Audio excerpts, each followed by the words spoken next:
मैं उसका दुपट्टा उतार कर साइड पर रख चुका था और आहिस्ता आहिस्ता उसके करीब होने लगा। वह हल्की आवाज़ में सिसक रही थी, देखो आयशा, कुछ भी नहीं होगा, मैं तुम्हें कह रहा हूँ ना, मैं बहुत प्यार से, बहुत आराम से सब कुछ करूँगा, तुम्हें बिल्कुल भी दर्द नहीं होगा, और अगर फिर भी तुम्हें थोड़ा सा भी दर्द हुआ तो तुम मुझे बता देना, मैं उसी वक्त रुक जाऊँगा। देखो, मैं ज़बरदस्ती नहीं करना चाहता, मैं चाहता हूँ कि सब कुछ तुम्हारी रज़ामंदी से हो। देखो, किसी को कुछ भी पता नहीं चलेगा, और आई प्रॉमिस, अगर तुम बिल्कुल रिलैक्स हो जाओ तो तुम भी बहुत इंजॉय करोगी। लेकिन वह अभी भी यही एक बात कहे जा रही थी, सर मुझे घर जाना है, प्लीज़ सर मुझे घर जाने दीजिए। मुझे अब गुस्सा आने लगा था। मैंने उसे खींचा और अपने बेहद करीब कर लिया। बैठक में कोई बिस्तर तो मौजूद नहीं था, लेकिन फर्श पर कालीन बिछा था। दोस्तों, बहुत ही रोमांचक कहानी है, पूरा सुनिएगा ज़रूर।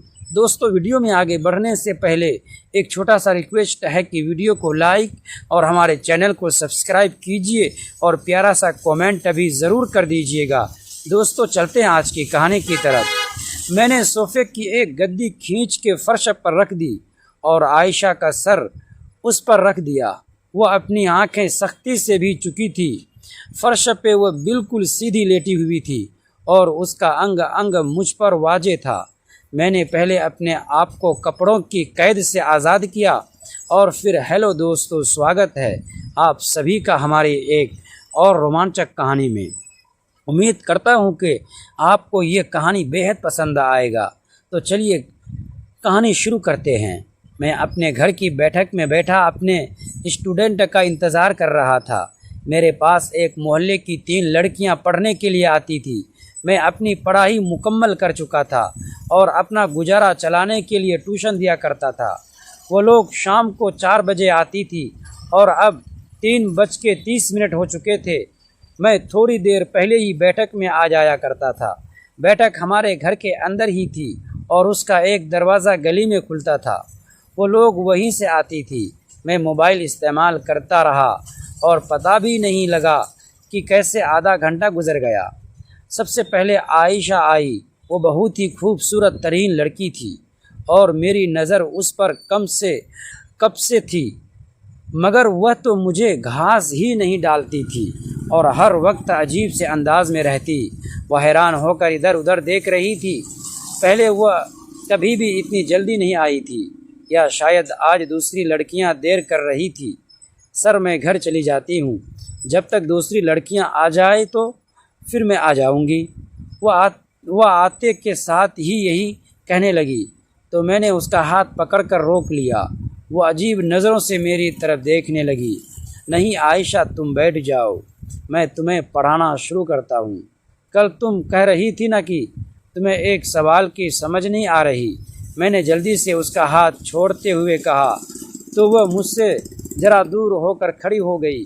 पहले तो वह कुछ ना बोली, लेकिन फिर रुकने की हाँ भी भर ली।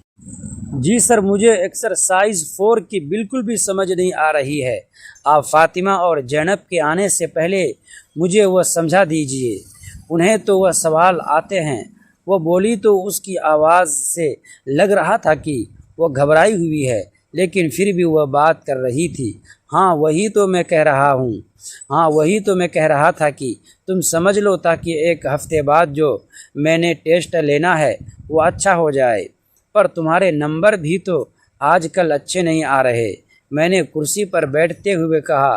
तब वह भी मेरे सामने वाली कुर्सी पर बैठ गई।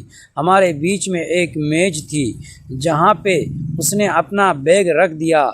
मैं बड़े गौर से उसे देख रहा था। उसका सफ़ेद चेहरा मुझे अपनी गिरफ्त में ले रहा था। उसके गुलाबी होठों से तो मेरी नज़र ही नहीं हटती थी। वो बैग से बुक्स निकाल रही थी और मैं बस पागलों की तरह उसे देखे जा रहा था। सर, ये वाला सवाल मुझे समझ नहीं आ रहा। अगर मुझे ये समझ आ जाए तो फिर मेरा टेस्ट अच्छा हो जाएगा। वो ऊपर देखकर बोली तो मैं बुक की तरफ देखने लगा।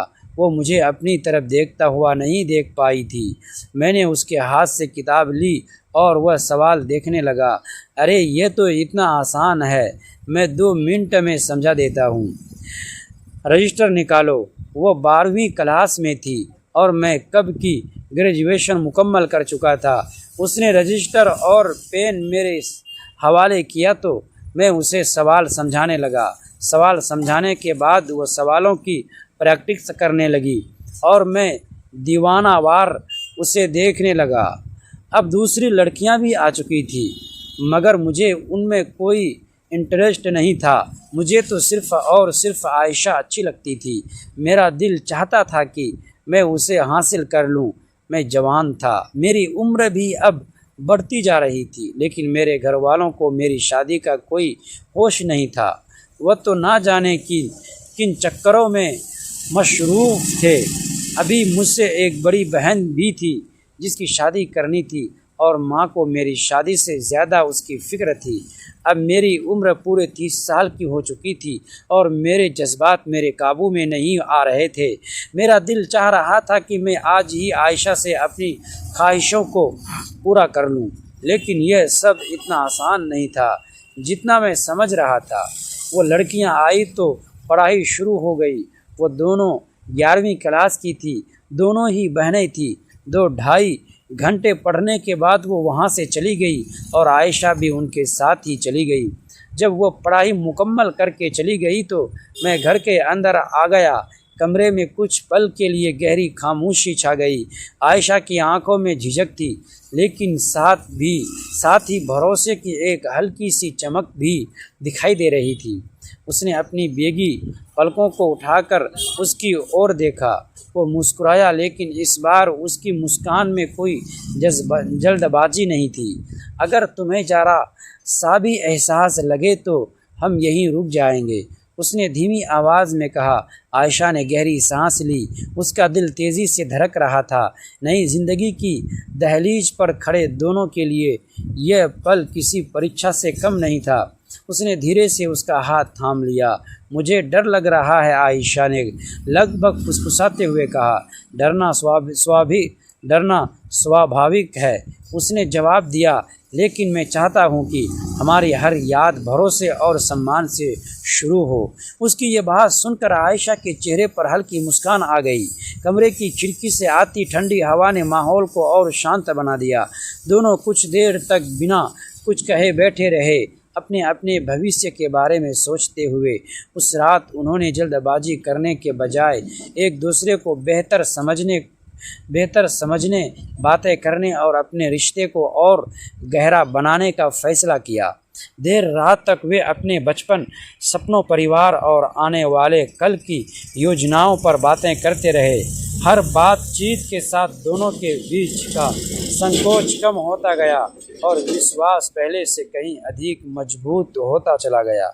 उन्हें महसूस हुआ कि किसी भी रिश्ते की सबसे मजबूत नींव प्यार, धैर्य और आपसी सम्मान होती है। दोस्तों, ऐसे ही कहानी सुनने के लिए प्लीज़ हमारे चैनल को सब्सक्राइब ज़रूर कीजिएगा। वीडियो को लाइक